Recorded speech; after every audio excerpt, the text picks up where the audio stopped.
স্বাগত জানাচ্ছি ছাত্র রাজনীতিতে। দলমত নির্বিশেষে সাধারণ শিক্ষার্থীদের সুযোগ, সীমাবদ্ধতা ও সম্ভাবনার কথা তুলে ধরার জন্য এই আয়োজন। ছাত্র রাজনীতির এই এপিসোডে আমাদের মাঝে উপস্থিত আছেন ঢাকা পলিটেকনিক ইনস্টিটিউট ছাত্র দলের যুগ্ম সাধারণ সম্পাদক মুক্তাদি আরমান। জি, কেমন আছেন? আলহামদুলিল্লাহ ভালো আছে। প্রথমেই একটি কমন প্রশ্ন দিয়ে শুরু করতে চাই, আপনি কেন ছাত্র প্রতিনিধি হওয়ার সিদ্ধান্ত নিলেন? আসলে ছাত্র প্রতিনিধি হওয়া ডিসিশনটা আসে জুলাই আগস্ট আন্দোলনের পরপরই। কারণ আমরা তখন দেখেছি যে যেভাবে একপাক্ষিক একটা স্বৈরাচারী দল ক্ষমতায় থাকার পরে কিভাবে সাধারণ শিক্ষার্থীদের উপর জুলুম, অত্যাচার, বর্বরতা চালানো হয় এবং অন্যান্য অপোজিশন পার্টির যারা ছাত্র রাজনীতিবিদ আছে তাদের উপর কিভাবে অবিচার করা হয়। তো এখান থেকে প্রথমে যেহেতু একজন সাধারণ শিক্ষার্থী হিসেবে আমরা ঢাকা পলিটেকনিকে এসেছিলাম এবং আমরা খেয়াল করেছি যে সে সময়ে ছাত্রলীগ কালচারটা কিভাবে চলতো, কিভাবে সাধারণ শিক্ষার্থীদের সাথে বৈষম্য করা হতো। তারা একপাক্ষিক ভাবেই সবকিছু নিয়ন্ত্রণ হতো, হল, ক্যাম্পাস। এবং সেখান থেকে জুলাই আগস্ট আন্দোলন যখন শুরু হলো তখন যে চিত্র দেখি আমরা সারা দেশব্যাপী, সেখান থেকে আসলে একটা জিনিস নিজের মাঝে কাজ করে যে না, নেতৃত্বতে কখনো খারাপ মানুষদের জায়গা দেওয়া উচিত না। আমি যদি ভালো কিছু করতে পারি আমার সেই জায়গাটা নিয়ে সবার জন্য কাজ করে যাওয়া উচিত। সেখানেই রাজনীতি শুরু, আর সেখানেই আর কি ছাত্র প্রতিনিধি হওয়ার যে ডিসিশনটা এটা চলে আসে এবং তারপর থেকে আজ পর্যন্ত চেষ্টা করতেছি কম বেশি সাধারণ শিক্ষার্থীদের জন্য কাজ করে যাওয়ার জন্য। অতীতে শিক্ষার্থীদের জন্য করেছেন, একই সাথে করে যেতে চান এমন একটি কাজের ব্যাপারে আমরা জানতে চাই। ফ্যাসিস্টের পতনের পরে আমরা যখন হল ক্যাম্পাসে প্রথম প্রবেশ করি তখন দেখি যে একটা অরাজকতা সৃষ্টি হয় এবং সাধারণ শিক্ষার্থীদের বেশ জানমালের ক্ষয়ক্ষতি হয়। হল ক্যাম্পাসে একটা মানে বিশৃঙ্খলা সৃষ্টি হয়ে থাকে সবসময় এবং হলে আমাদের বিভিন্ন শিক্ষার্থীদের যে মালামাল এসব ক্ষতিগ্রস্ত হয়। 5 আগস্টের পরপর যখন আমরা আসি তখন দেখি আমরা এটা, এবং আমরা এটা নিয়ে কাজ করি। প্রধান শিক্ষকের বরাবর কথা বলি, থানা পুলিশ সভাপতিদের যোগাযোগ করি। ওখান থেকে এই পর্যন্ত সাধারণ শিক্ষার্থীদের নিরাপত্তা, সাধারণ শিক্ষার্থীদের অধিকার আদায়ের জন্য যতদূর করা সম্ভব আমরা করেছি। প্রশাসনের সাথে যোগাযোগ করে হোক, নিজেরা দায়িত্ব নিয়ে হোক এবং শিক্ষকদের সাথে কথা বলে হোক, সবভাবে। আমরা যেটা দেখেছি ছাত্রলীগের আমলে আমাদের সাধারণ শিক্ষার্থীদের নিরাপত্তা সেভাবে ছিল না, যাকে মন চায় তাকে ধরে মারতো, নির্যাতন করতো।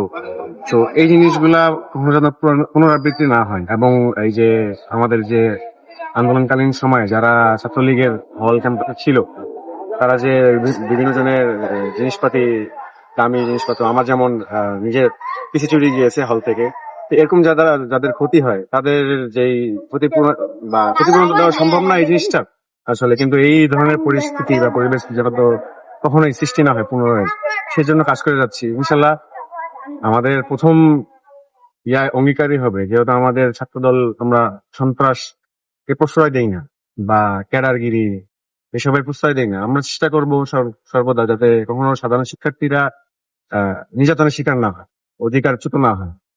তাদের নিরাপত্তাই আমাদের মূল অঙ্গীকার থাকবে। তাদের জন্য কাজ করে যাইতেই আমরা চাই এবং সাধারণ শিক্ষার্থীদের অধিকার বলো, নিরাপত্তা বলো, হল ক্যাম্পাসে সুস্থ একটা পড়াশোনার পরিবেশ বলো, এসব টিকে রাখার জন্য যতটুকু করা দরকার আমরা ততটুকু করতে। অসংখ্য ধন্যবাদ আপনাকে। আমরা একটি বিষয় আপনার কাছে জানতে চাই, আমরা অনেক সময় দেখি অনেক ছাত্র নেতারা নিজের সংগঠনের ভাই বন্ধুদের বিশেষ সুযোগ সুবিধা দেওয়ার চেষ্টা করে, এই বিষয়ে আপনার মন্তব্য? আসলে আমরা যেহেতু ছাত্র রাজনীতি করতে আসি, আমরা কিন্তু আসলে সকলেই রাজনৈতিক মাইন্ডসেট নিয়ে আসি না বা সকলেই নেতৃত্ব দেওয়ার পর্যায়ে যেতে পারি না বা যাওয়ার ইচ্ছা নাই। আমরা কিন্তু যাই করি, আন্দোলন সংগ্রাম, স্টুডেন্টদের অধিকার আদায়ের জন্য কাজ, যাই বলো সবই সাধারণ শিক্ষার্থীদের সাথে নিয়ে। তো আমি ব্যক্তিগত পর্যায়ে কখনো বা আমাদের যারা ছাত্র দলের আদর্শিক ভাই ব্রাদার তাদের কাছ থেকে কখনো এই জিনিসটা দেখিনি যে তারা আমাদের দলীয় ছেলেদেরকে অধিক সুবিধা দিচ্ছে। আমরা বিগত সময়ে চেষ্টা করেছি ভাই বন্ধু, ছোট ভাই, বড় ভাই সকলেই দলমত নির্বিশেষ হলে একসাথে যে কোনো একটা ইভেন্ট তৈরি করা। ইভেন আমরা প্রতি বছরই রমজানের সময় সকল দলমত নির্বিশেষে সাধারণ শিক্ষার্থী সহ ছাত্র শিবির, ছাত্র দল এবং অন্যান্য যারা ছাত্র শক্তি সকলকে নিয়ে একসাথে আয়োজন করে আমরা ইফতার করি। এভাবে আমরা চাই যে আমাদের মধ্যে একটা ভ্রাতৃত্বের বন্ধন সবসময় তৈরি হতে থাকুক। রাজনীতির জায়গায় কিন্তু আমাদের যে আমরা সর্বোপরি ঢাকা পলিটেকনিক ইনস্টিটিউটের শিক্ষার্থী এবং আমরা সবাই ভাই একে অপরের। এই জিনিসটা মেনটেন করেই আমরা সবসময় চলছি। জি, আপনার উত্তর পেয়েছি। আপনার ক্যাম্পাসে প্রধান সমস্যাগুলো কি কি এবং এই সমস্যার নিরসনে আপনার পরিকল্পনা কি? আসলে ঢাকা পলিটেকনিক ইনস্টিটিউটে প্রায় 12,000 স্টুডেন্ট পড়াশোনা করে এবং যেহেতু আমরা ছাত্রদের প্রতিনিধিত্ব করি, তো এক এক ধরনের এক একজনের কাছে এক এক রকমের সমস্যা আমরা প্রায় সময়ই শুনতে পারি। সেক্ষেত্রে সমস্যা আসলে অনেক আছে, কাজ করা গেলে অনেক কিছু নিয়ে কাজ করা সম্ভব। যেমন আমাদের ঢাকা পলিটেকনিক ইনস্টিটিউটে সবাই বিশেষ করে ঢাকার বাইরে থেকে অনেক স্টুডেন্টরা আসে, গাজীপুর, নারায়ণগঞ্জ এবং বিভিন্ন দূর দূরান্ত থেকে আসে। তাদের জন্য বাস সার্ভিস, মেয়েদের জন্য স্যানিটেশন ব্যবস্থা, এবং বিশেষ করে আমরা যেহেতু ছাত্রাবাসে থাকি, ছাত্রাবাসে আমাদের বিভিন্ন ধরনের সমস্যা রয়েছে। যেমন সুপেয় পানির ব্যবস্থা আমাদের খুব একটা নেই।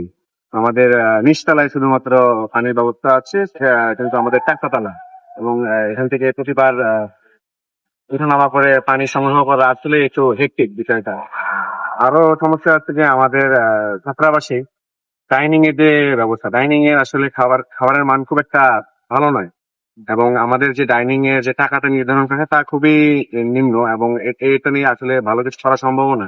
এক্ষেত্রে যদি প্রতিষ্ঠান কর্তৃপক্ষ সরকার থেকে কিছু অনুদান নিয়ে এবং শিক্ষার্থীদের যেটা ধার্য করে সব কিছু মিলিয়ে যদি একটা ভালো খাবারের ব্যবস্থা করতো, তাহলে জিনিসটা ভালো হতো। এছাড়াও ছাত্রাবাসে বিভিন্ন চারতলার যে ব্লক গুলো আছে, এসবে বৃষ্টির সময় অনেক সমস্যার সম্মুখীন হয় স্টুডেন্টরা। ওয়াল ভেঙে পড়ে, পানি আসে। ছাত্রাবাস অনেক পুরাতন, তো আমাদের একটা নতুন ছাত্রাবাসের প্রয়োজন আছে। এবং আমাদের সবচেয়ে বড় যে সমস্যাটা, আমরা যে কোনো সমস্যা নিয়ে যখনই প্রতিষ্ঠান কর্তৃপক্ষ বা হল কর্তৃপক্ষের কাছে যাই, আমাদের সিচুয়েশনটা কিছুটা এমন হয় যে আমরা হল কর্তৃপক্ষের কাছে গেলে তারা বলে যে প্রতিষ্ঠান কর্তৃপক্ষের কাছে যান, প্রতিষ্ঠান কর্তৃপক্ষের কাছে গেলে তারা বলে যে হলের যারা আছে দায়িত্ববান তাদের কাছে যান। আসলে আমরা আমাদের স্যার ম্যাডামরা যদি আমাদের এই বিষয়গুলোতে সেভাবে রেসপন্স করতো, তাহলে আমাদের তারা কাজ করা সহজ হতো। আমরা ছাত্র রাজনীতিবিদ এবং ছাত্র প্রতিনিধি হিসেবে তাদেরকে বিভিন্ন সমস্যা তুলে ধরে একটা স্মারকলিপি বা তাদের নলেজের জিনিসটা দিতে পারি, কিন্তু তারা যদি সেভাবে কর্তৃপক্ষ হিসেবে সঠিক পদক্ষেপ গ্রহণ না করে, আসলে এটা খুবই দুঃখজনক। আমরা চাই যে আমাদের প্রস্তাবনার সাথে সাথে স্যাররা বাস্তবিক রূপ দেখে একটা সুন্দর ব্যবস্থা করুক, সব সমস্যার সমাধান করুক। আর আমাদের যে সবচেয়ে বড় সমস্যা আছে, যেহেতু আমরা টেকনিক্যাল এডুকেশনের আন্ডারে আছি, আমাদের টিচারের সংকট আছে। আমরা ক্লাস ঠিক মতো পাই না, বিজি শিডিউল থেকে টিচাররা আমাদের সাথে সময় দিতে পারে না। তো এই জিনিসগুলার আসলে সমাধান করা দরকার। যোগ্য টিচার নিয়োগ দিয়ে দ্রুত ক্লাস পরিপূর্ণভাবে নেওয়া, শিক্ষার্থীদেরকে পরিপূর্ণ প্রশিক্ষণ দিয়ে কারিগরি দক্ষতায় দক্ষ করে তোলা, এসবের দরকার আছে আসলে। আপনি একজন ছাত্র প্রতিনিধি হিসেবে আগামী 2 বছর পর আপনার প্রতিষ্ঠান ও প্রতিষ্ঠানের শিক্ষার্থীদের কোন পর্যায়ে দেখতে চান? আগামী 2 বছরে আমার প্রতিষ্ঠানকে আমি আসলে একটা রিমার্কেবল জায়গায় দেখতে চাই, যেখানে আমাদের শিক্ষার্থীরা যারা আছে তারা ন্যাশনাল বিভিন্ন ইভেন্টে প্রতিনিধিত্ব করবে, জয়লাভ করে আসবে। যেমন আমাদের রোবোটিক্স ক্লাব আছে, তারা বেশ ভালো কার্যক্রম চালাচ্ছে, এবং আমি নিজেও একটা ক্লাবের ফাউন্ডার।